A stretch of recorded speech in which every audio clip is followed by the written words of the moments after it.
Hola everyone, it's a nice afternoon.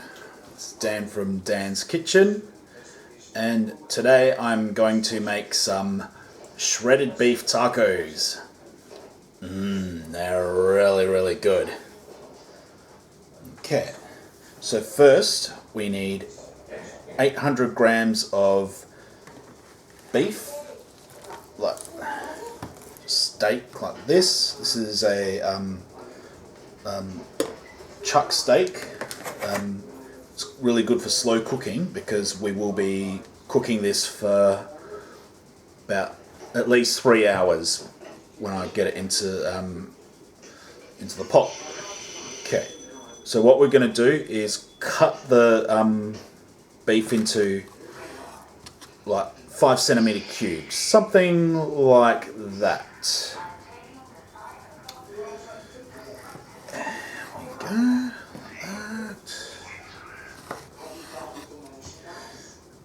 Yeah. Once you have like shredded beef tacos, you will never go back.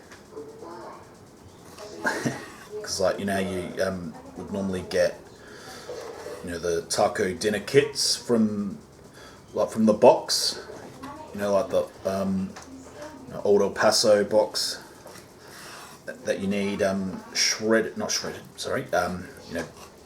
beef mince or any mince, depending on what you'd like. It is nice, but once you've had the shredded beef taco, oh man, you won't even think about looking at your traditional mince tacos again.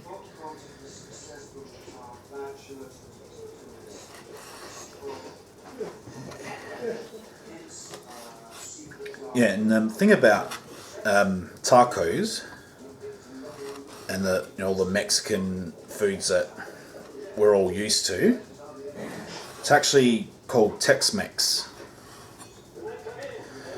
Yeah, which means that it's Mexican food like created like in America. Yeah.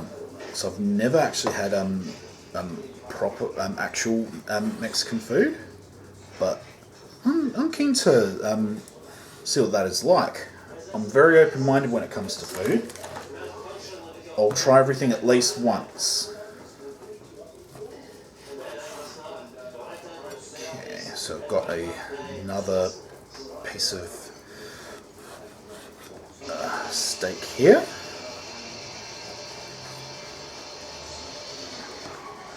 I'm using a chuck steak here because it's got a bit more fat on there, gives a bit more flavour. That's what I think anyway. And plus it's a cheaper cut. I mean, you can use rump steak. I mean, it's probably more lean, but yeah, I'm going with this. So it's either called chuck steak or gravy steak. God, there's quite a few names for this. I just call it chuck steak. Yeah. Keep cutting them into cubes like that.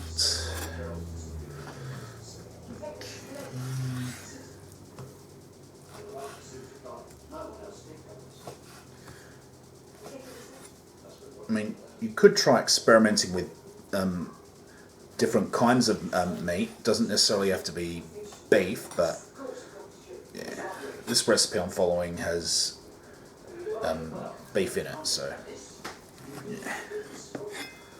Because many other Mexican restaurants also serve like chicken, pork, and even seafood.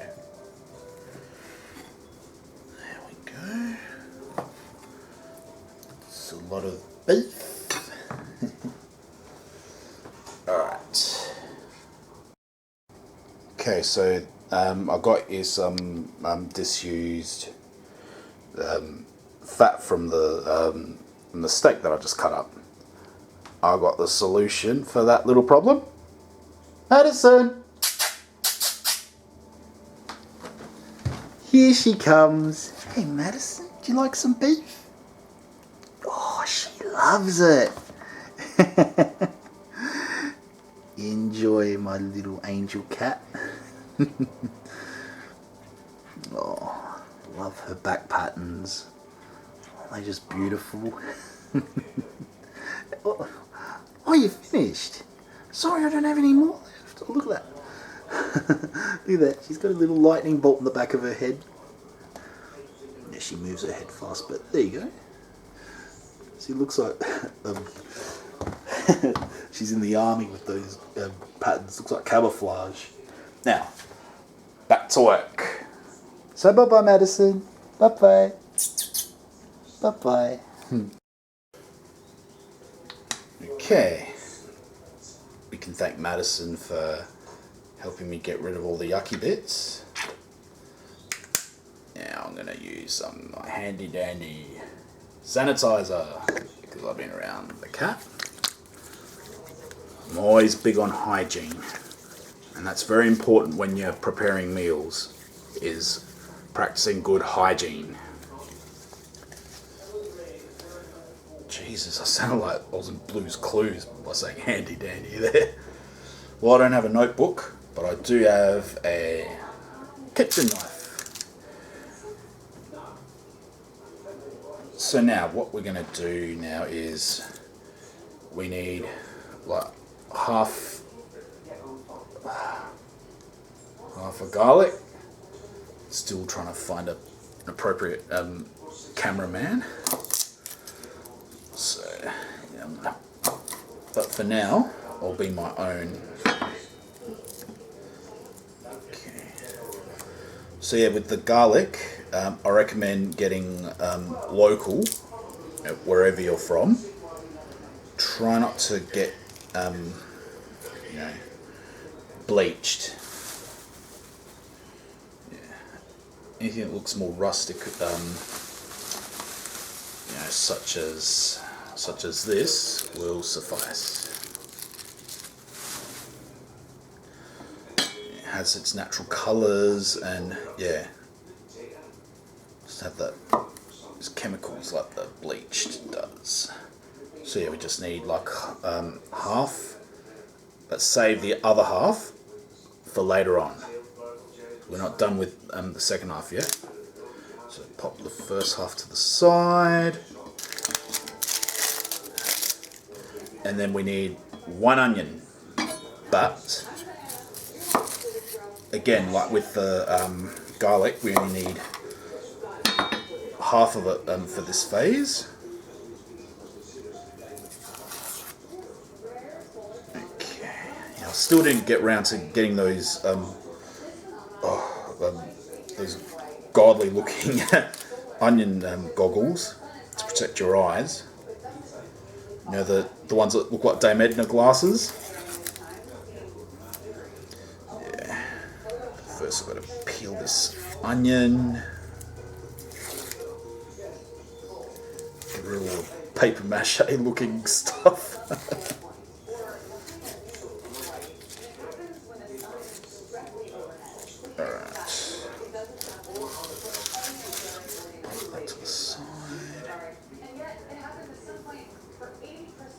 Peel that off.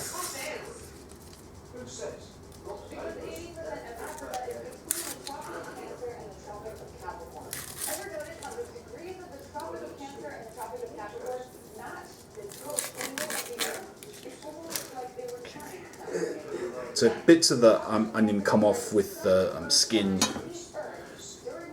Nothing to worry about.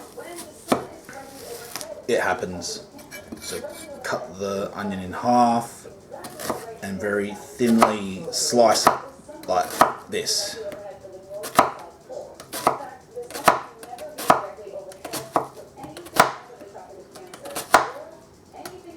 I'm still not confident enough to do the thing with the knife because I'm not, yeah. Don't want to lose a finger. Okay. And then as for the other half, save it for later. So now we're just gonna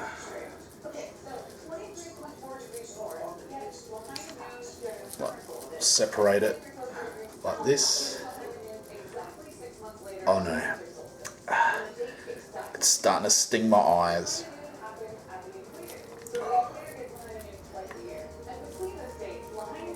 I wish they had those goggles in like different designs, but what can you do? Get what you're given. Well, you get what you pay for as well. Alright, so that's done. Let's take the chopping board away. We don't need that at the moment. Okay, so yeah, in a large saucepan like this. Okay, we're going to put our diced steak cubes in a saucepan like that, and then what we are going to do now is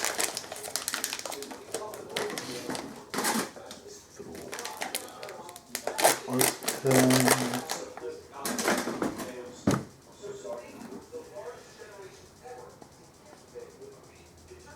Okay, so we've got some rock salt.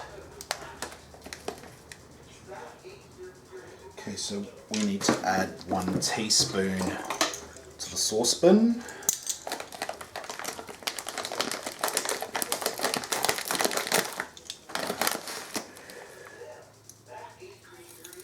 Yeah,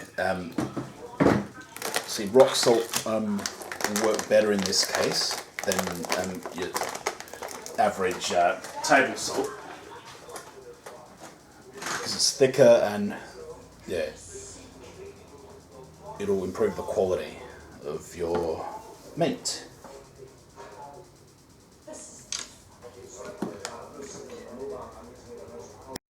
Okay, now we need to fill the saucepan up with plenty of water. Okay, it doesn't matter if you put in too much, but not so much as to overfill the pot. Otherwise, it's gonna boil over when you cook it up. Now let's put this on the stove. Okay, so now we put the saucepan onto the stove and have it at a medium-high setting to bring to the boil. I know usually we have it on full bore for boiling, but in this case we're just going to have it set to medium-high. Better safe than sorry, and because it may also evaporate the water. Okay, so yep, that's starting to heat up quite well. And have you noticed how some of the more fatty pieces of the steaks have come up to the surface? That's because fat floats in water, and because it's less dense than the actual meat part, the muscle. Yeah. These facts are quite interesting to know. Oh, I think I can see a tiny bit of bubble.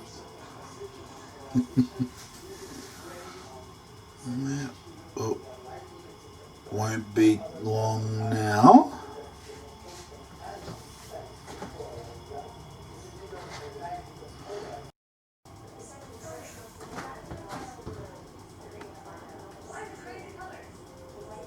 Okay, well, some more of the fattier pieces of the meat have risen up to the surface.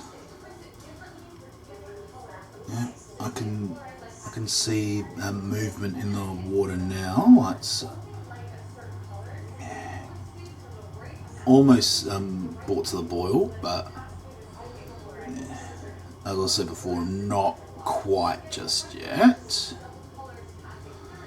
But yeah, I mean, you do have the option to use a slow cooker or a pressure cooker, but I'm not doing it like that. I'm just doing it the old-fashioned way over the stove, and also because I have not as yet invested in getting a pressure cooker. That would work awesome, but I'm going to make do with what I have for now, and so I can get my hands on one. Yeah.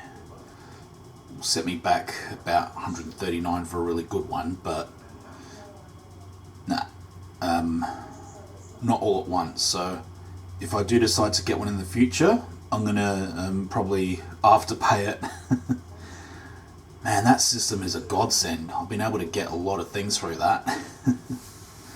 Because I'm not just into cooking, I'm also a gamer. I love my video games. But yeah, I find this is more creative. And the thing is, you get to eat it in the end.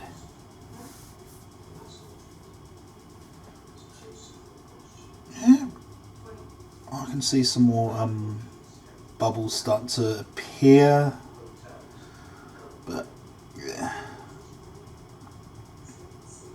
no, still gotta wait.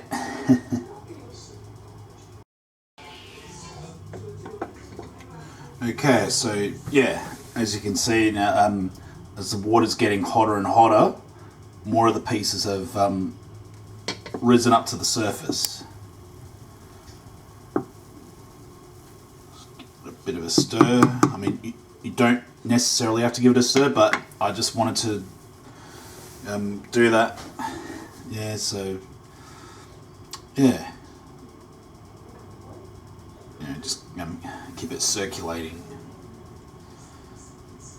Because I get worried when I cook things that it may burn, so that's why it's always important to be very attentive.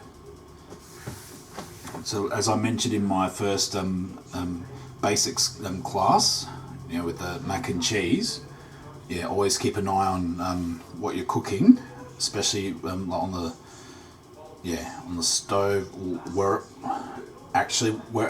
wherever you're cooking something up. You need to keep a close eye on it.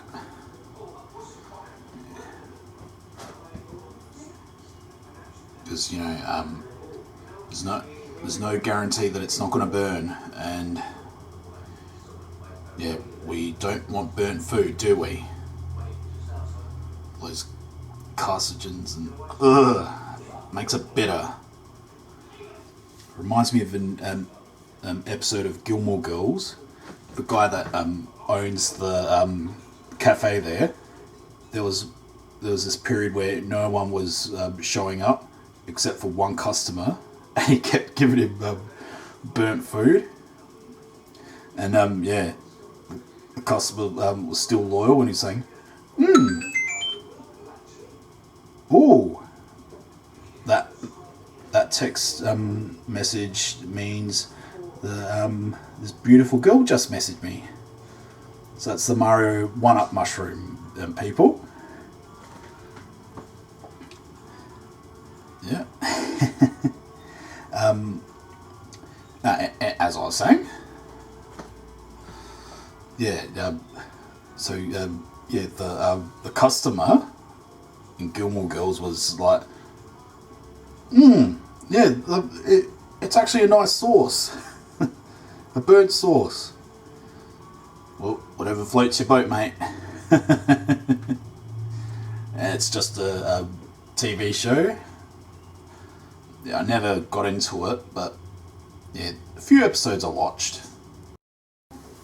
Whoop, whoop, whoop. Now it's starting to boil. So now that means we reduce the heat to medium.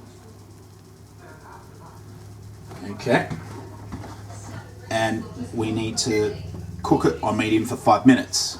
Now, during those 5 minutes, we're going to get the strainer like this. Get preferably a small one. Don't want a large one, or it's not going to work as good. So we're going to scoop out all the crap that's on the surface, but do not take out the any bits of the meat. Just want to get all the crap that's come up to the surface.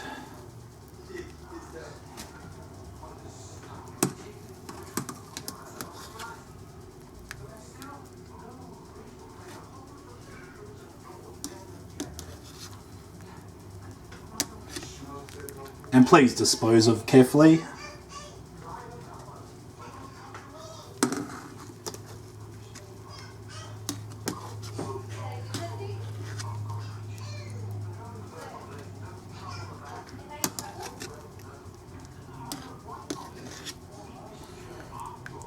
So yeah, like that pretty much.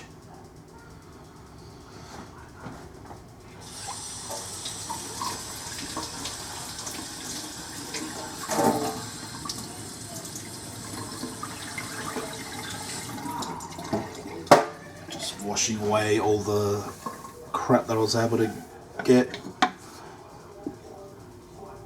Just gonna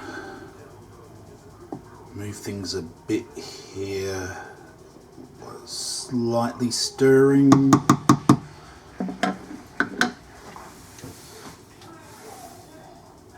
Okay, I'm not gonna make you sit there waiting for 5 minutes for this to finish, so see you in a few minutes. Okay, so, okay, right, 5 minutes are now up. I'll shut the timer up.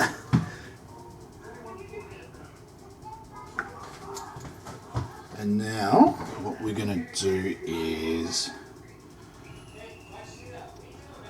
okay, so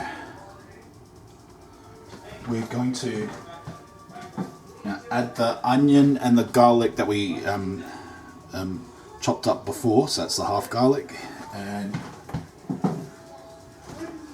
half the onion.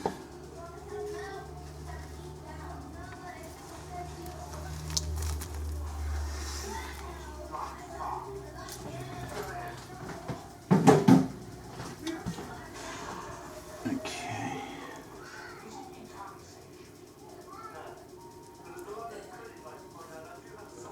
Then we're gonna get a lid and partially cover, not fully, but partially cover, like the saucepan. So see, I don't have it completely on, so that's completely on. That's not, all right, so we want it like that. And I'm not kidding you, we need to leave it like that for 3 hours. So, hey Siri, set timer for 3 hours. Okay, your timer is set for 3 hours. Sad but true. And we're going to lower the heat. So now we are simmering. Okay. And there's nothing much we can do now until those 3 hours are up. So until then. Good evening, folks. Yeah, it's evening now. Because the beef is almost ready. So what we're gonna do, should have done this earlier, but it's okay. We're going to place about 480 grams of tomatoes into the oven because they need to roast. What I'm gonna do is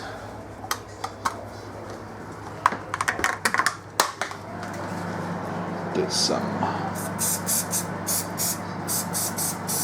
of this, spray some oil on it, might help it cook well.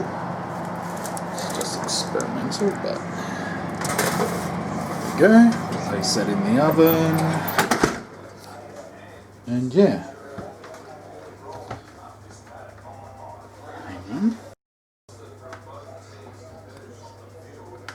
Yeah, that's cooking really well. It's almost done there. Yeah, just a few minutes to go.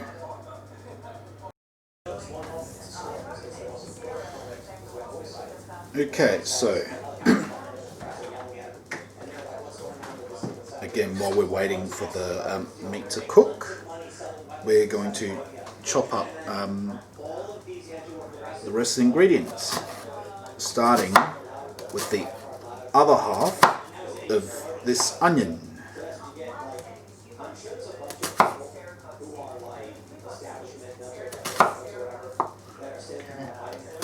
So remember, being very careful not to cut yourself, just like that. Okay.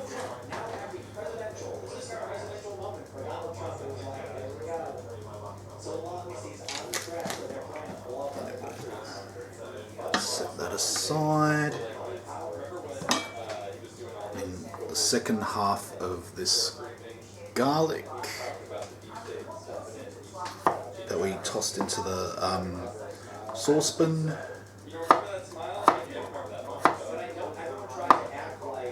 Now we need to finally chop it.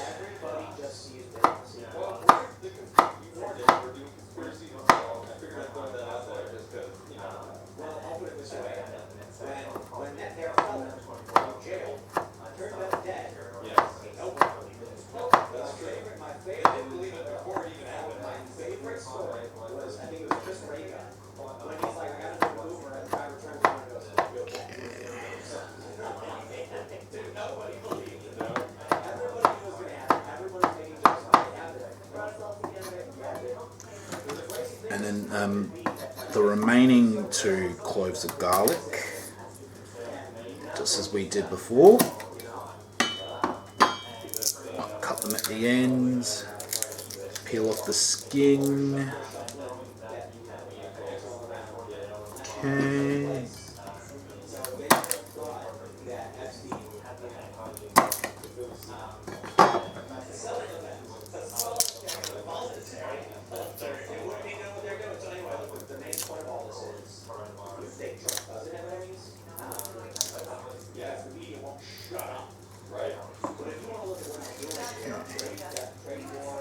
Just clear that away.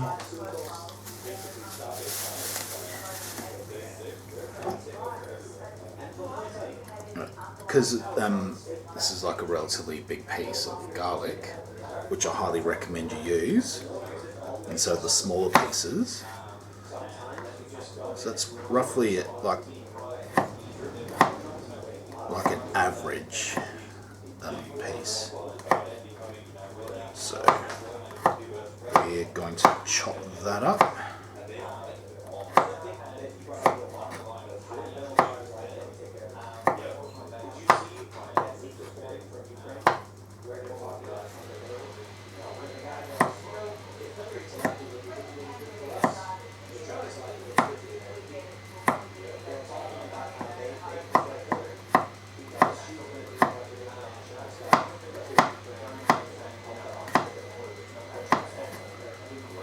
Can be a bit tricky to chop up garlic because it's smaller size, but yeah, if you just right, see what I'm doing here, like put your finger on the blunt end like that, and just, you can do that as well when you're chopping up garlic. And last piece, cut it in half. First chop it lengthways.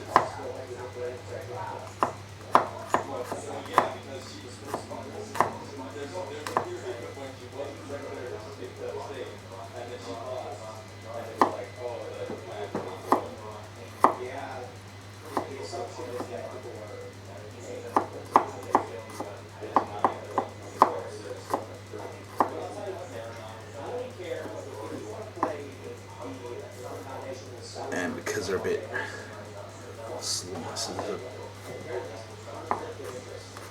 a bit thick, we'll just again chop like this.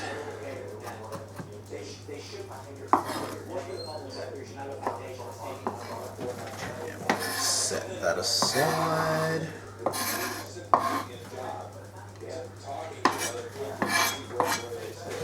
And next thing we're going to need 1 green chili.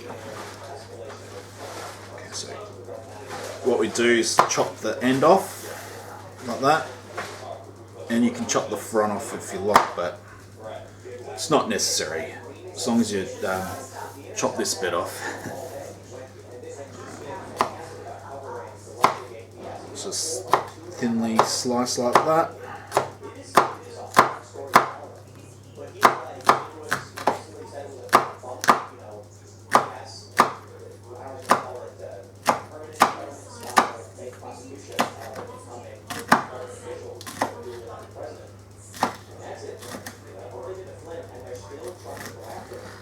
It smells so good. I love the smell of capsicum. It smells just like it. Okay, so what we're going to do, we're going to place it in this bowl. And yeah, what we're going to do is get the seeds out, because they're the source of the heat.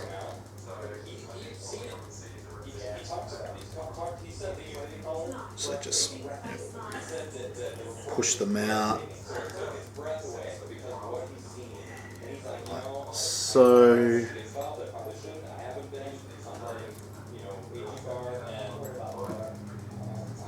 If there's like a few stray seeds that have gotten into the final product, then don't worry too much. I mean, unless you like the heat, then by all means leave them in there, but I'm not going to do that in this case.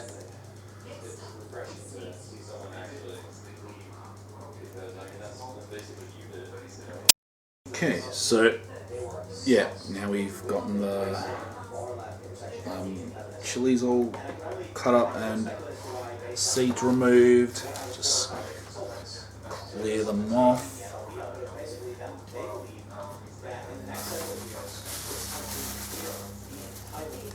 Next we need 2 spring onions, or green onions, whatever you'd like to call them, but they're the same thing. So cut off the hairy bits and just chop them up just like you did with the chilies, but you don't need to remove the seeds on this one.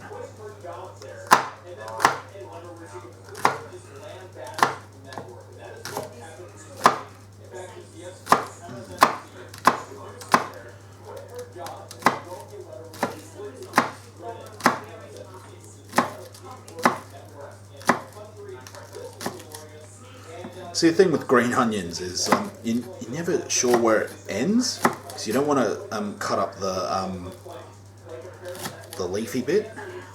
You're more like want to go after the bottom part. Okay. And then once it's done, separate them just like this. Still got to get used to positioning my hands when I want to do something up close, but yeah, that's how we do it.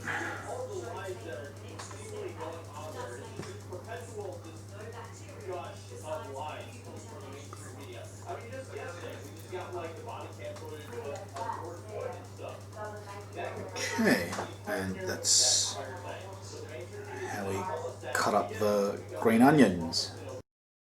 Alright, so what we're going to do, we're going to place the green onion and the chili and the chopped up garlic together,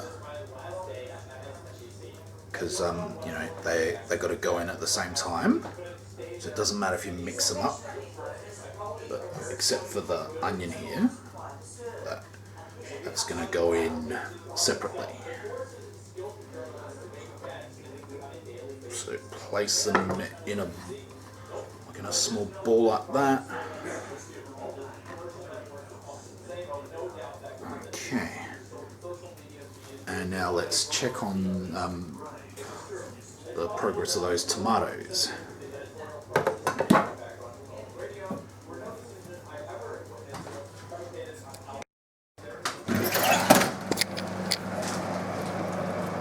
Alright, so we're gonna get the excuse me, these tomatoes out to the oven. They've roasted enough. We don't want to burn them, but you roast them just enough so you can easily peel the skin off. Okay, so we're just gonna leave those there to cool a bit, not for very long, maybe just about 2-3 minutes.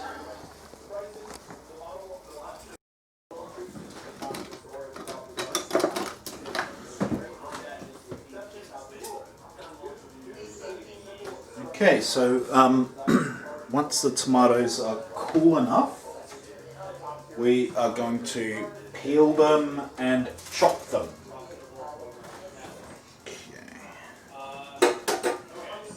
It's still a tad bit hot, but it's cool enough though to start peeling them. Now the skin should easily come off, like tearing away paper.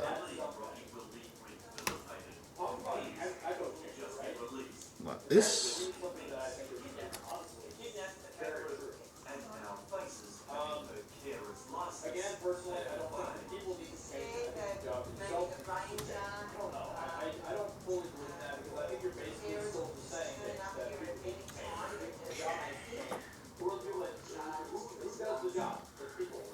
This is the really, probably the really messiest part to, to do, like in this recipe. Yeah, that should just about do it. Okay. If you can't get it all off, then just try and cut some away like this, but then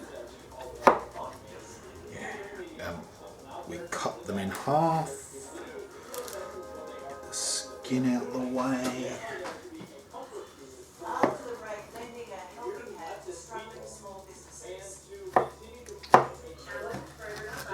Just chop them up, because roasting the tomatoes helps soften it, so it's not going to be hard when we actually cook it and put it in the frying pan. Okay, so it's much cooler now, so it's easier to touch. Not so hot. So just chop them up like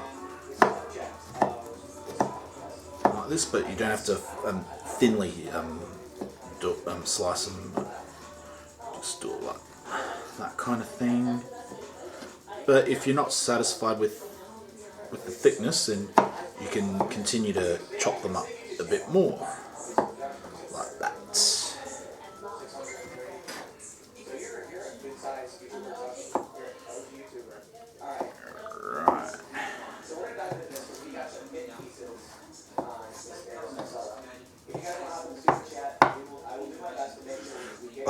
this is a funny story, right? One day, my old cat Butch, we were throwing tomatoes, and he got in the way, and one hit him, and it went splat, and he turned around and looked at us, and did a really annoyed meow. It's like,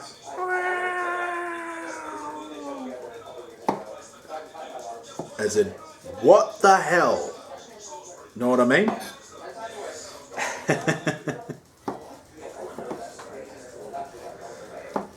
Almost there.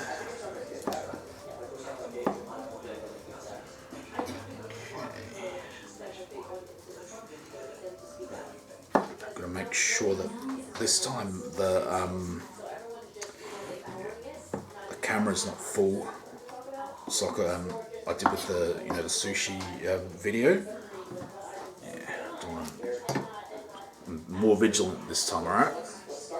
Okay, once the tomatoes chopped up, put them in a bowl.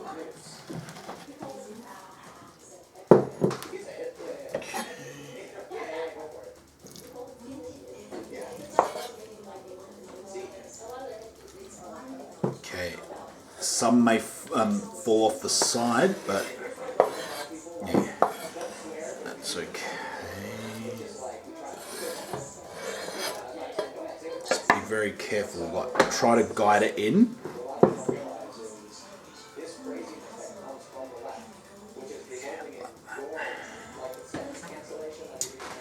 Okay.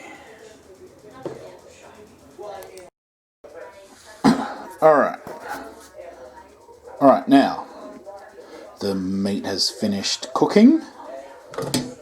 It is now time to shred it.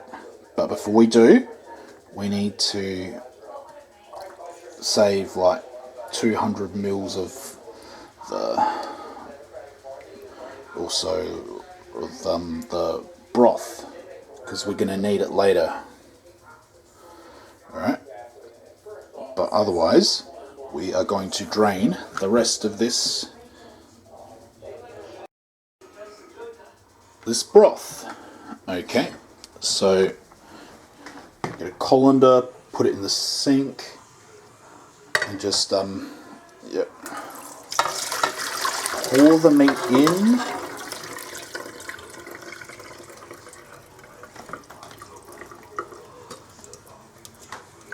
And shake any bits of onion that are in there, more flavour.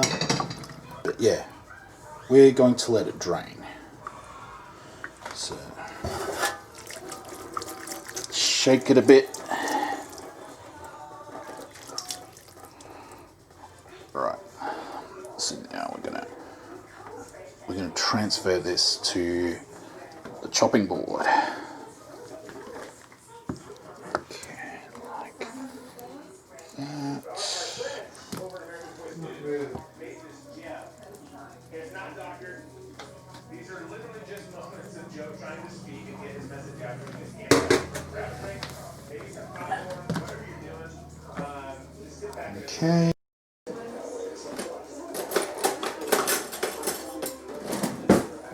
Okay, now, excuse me, again, we get 2 forks and we start shredding them like that. Just pressing down on the beef. It should now be so tender that it will fall apart to the touch. Okay, so we do that with all of the pieces.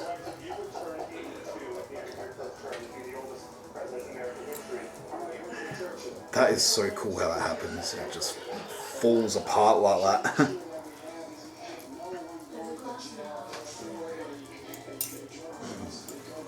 Oh, this this friend of mine on her Facebook, she showed us a picture of this Dutch shredded beef that her mother made. Oh my god, that looks so good. Oh, I'm gonna have to try that myself. It looks so yum.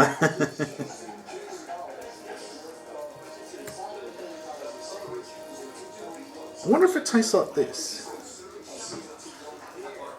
I'll have to find out one day, see how it tastes. Maybe look up a recipe that's similar to that and try it out for myself. You never know. If it works out, you might see it on this channel. Okay, so what we do, just any thick bits, try to shred it down as much as you can. There we go.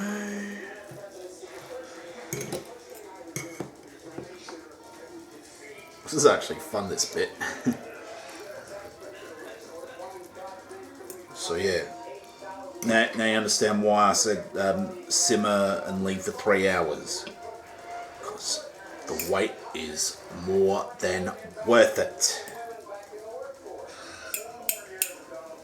Right, that should do. Alright, now get your frying pan out.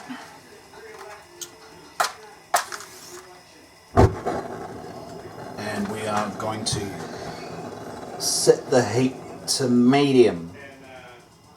So yeah, we've got that balance. Not too hot, not too cool. So we don't burn it. And like, you know, so it's burnt on the outside, undercooked on the inside, and so forth. So now we need 1/4 cup of oil. I'm using sunflower oil because, you know, vegetable oil and canola oil have they give off this like this smell. I'm not sure if that's supposed to go good with the flavour or not, but I personally prefer using sunflower oil. Okay, and what we're going to do is just slosh it around so the oil goes all over the bottom of the pan. And now we play the waiting game.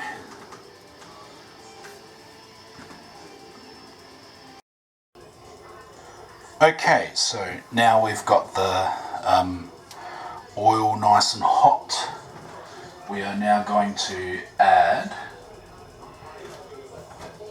the beef and the other half of the sliced onion.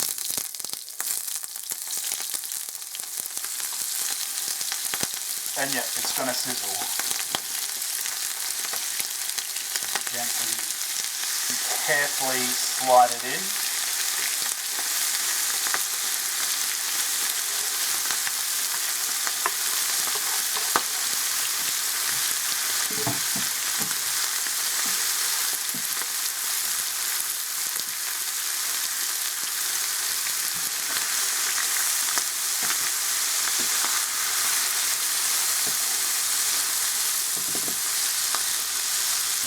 Give that a good stir. If there's any bits of onion that are still, you know, like unseparated, yeah, just you know, separate them with your spoon until they come apart. Okay. So we'll need to be doing this for 5 minutes.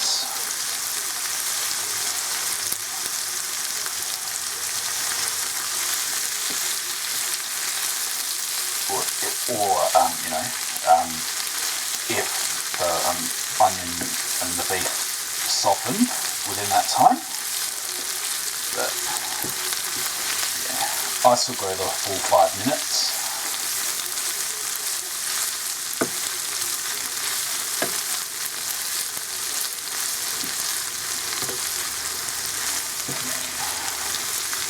So what we're trying to aim for is to excuse me, to just you know, stir constantly so parts of the beef don't brown too much.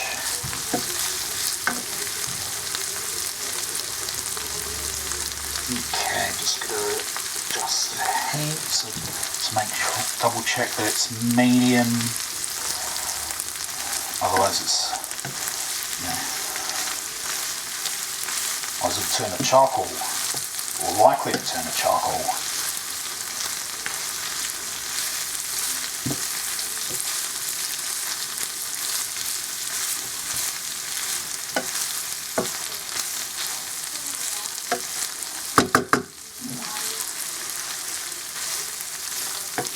Yeah, I remember the first time I had shredded beef taco was it was when I was in Melbourne, when I was still with my second girlfriend. Yeah, I'd never seen a all you can eat a Mexican place, Mexican restaurant. It's called Taco Bill. Not Bell, but Bill. Yeah, and I thought it's gonna be like old El Paso, like with the minced meat in there, but no, it's actually really good. But it was like this shredded beef.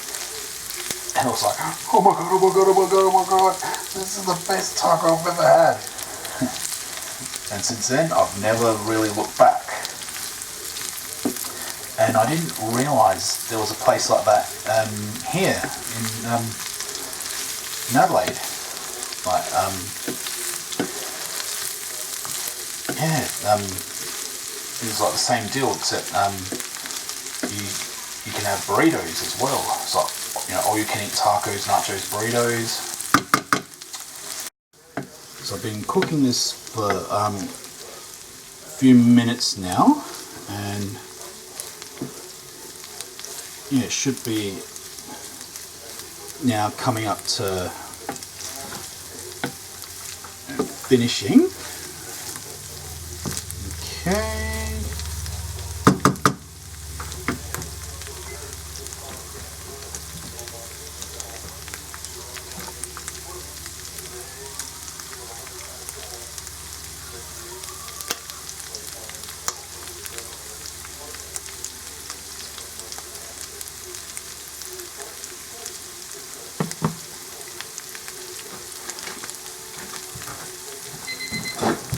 Okay, time's up, which means we now add the garlic, chili and the spring onion and the chopped up roast tomatoes.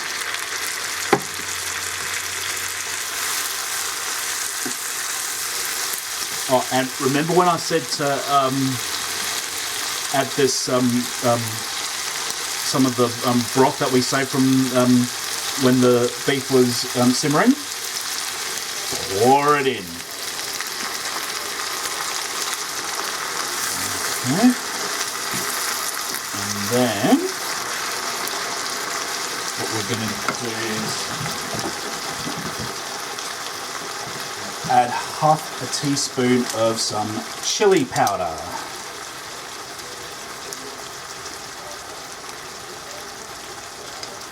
Not too much, otherwise it'll be too spicy, and yeah, chili powder is quite potent.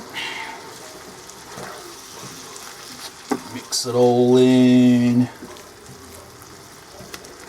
like that.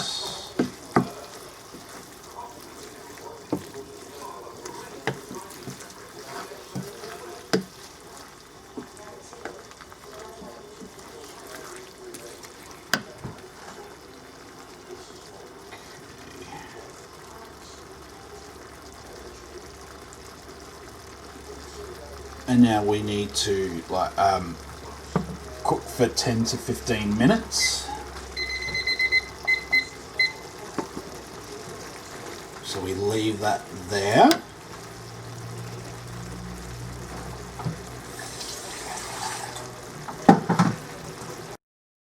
Now, while we're waiting for the for the taco filling to cook, I want to introduce you to my new toy.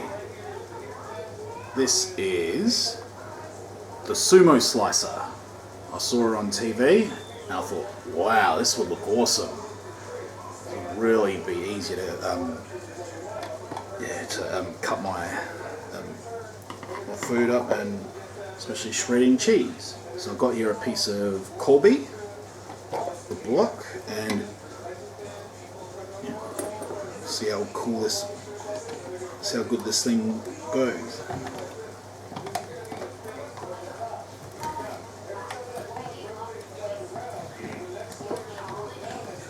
See how well it.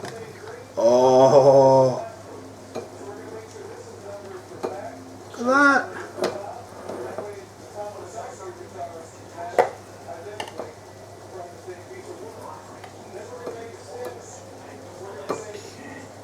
I'm actually going to do it this way.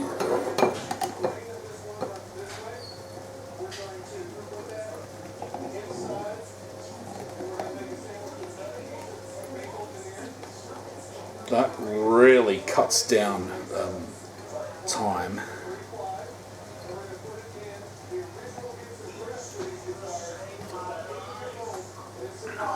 So usually with a hand grater, like something like that, it'll take me a long time to do, but maybe about a minute or two, depending on how much cheese I need. But yeah, it's just shredded that up in seconds. That was a good investment. It actually gave me two. Give the other one to somebody. They'll love it. Okay, now what we're going to do is put some taco shells into the oven, like this.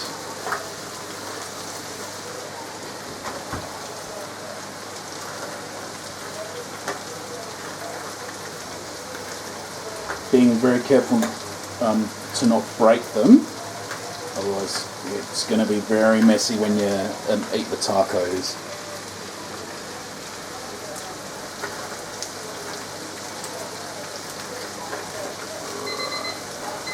Oh, that means the beef has finished cooking. Switch that off.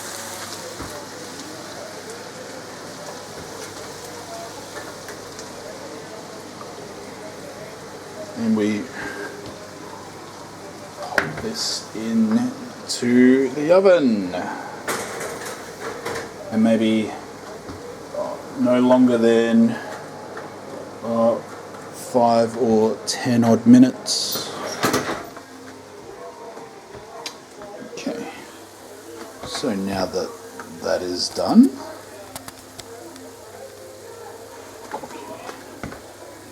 we're going to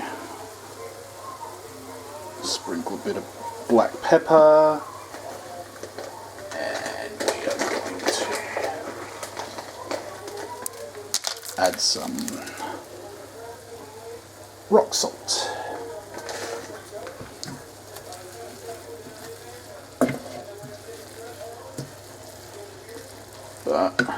Yep, the filling is finally done.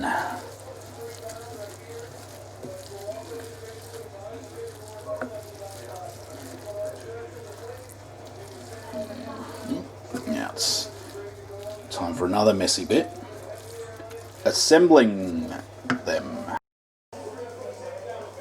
Okay, so not everyone likes their taco spicy. If you're like me, likes it extra spicy, like to live on the wild side, you use something like habanero, the third hottest chili on the planet. But the world's second hottest is the ghost chili, and in recent times now, since they've bred ghost chili and the habanero together, they formed the Carolina Reaper, which is now the hottest chili on the planet. Okay. Apparently these hot chilies can get so hot that it burns your hands.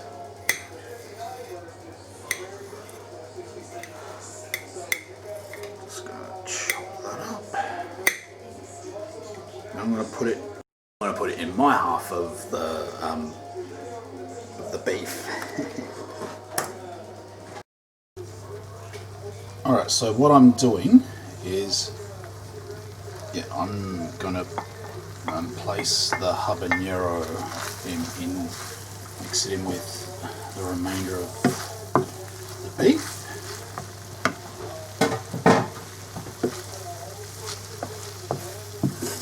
It's going to be interesting to see how this turns out. But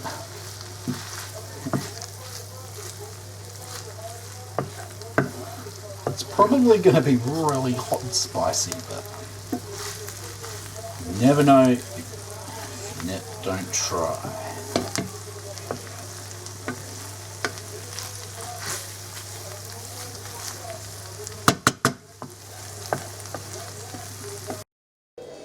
Okay, now we are going to assemble the taco. This is quite a messy job, well it can be. Okay, so what we do, get a scoop of the shredded beef and place it in the taco like that. And we're going to place it in this taco holder. I got this as a gift from one of the cooking magazines that I purchased. I basically got it just for that.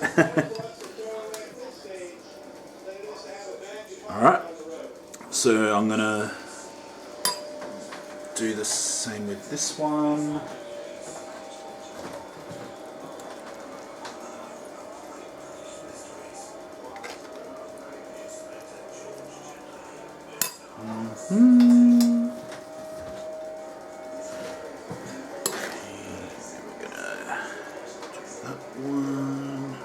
Add a bit more for this one because the shell's a bit wider. Now I'm going to use some shredded lettuce. I like to get the ready-made stuff because I hate shredding lettuce. It doesn't always go as well as I want it to, so I just get the pre-shredded stuff.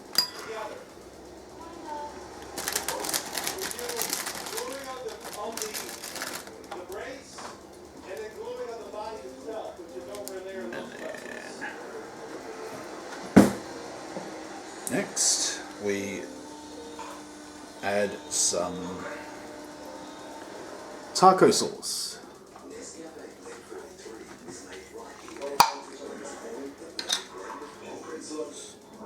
A couple of drops into each taco.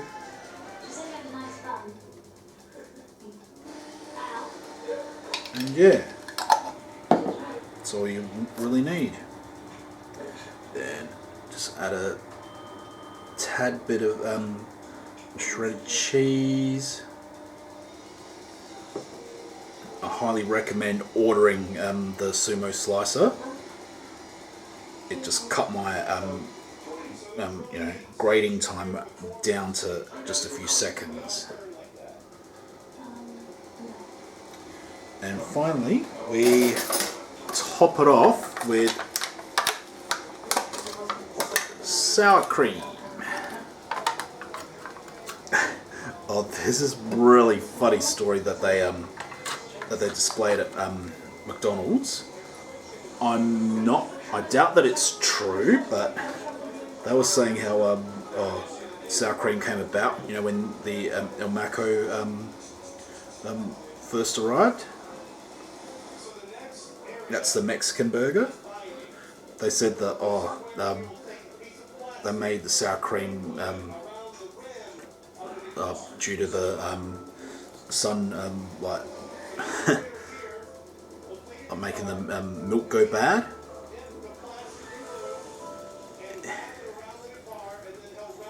Like I said, I have my doubts that that's true. They look delicious. Okay, there's something else I'd like to share with you guys.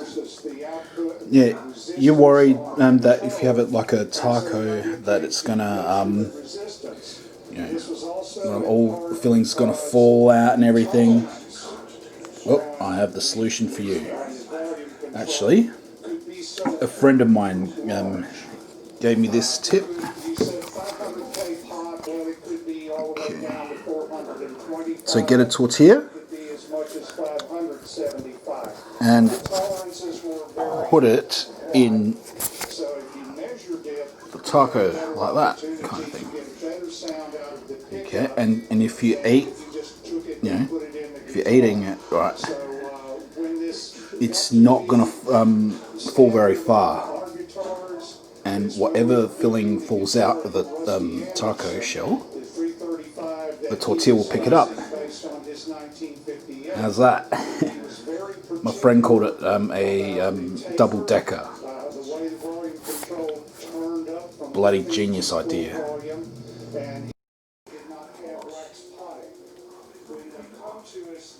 Right. Now we've made the tacos, I'm going to make a burrito. So what you do, a scoop of the beef filling, put it not exactly in the middle but to the side, like that. And a bit of lettuce, a bit of cheese, taco sauce, and top it off with a dollop of sour cream. So now we go like that. So completely covering it, like the ingredients like that, and just pull that back a bit. All the sides like that, sides, and then just very tightly roll it up. And there's your burrito.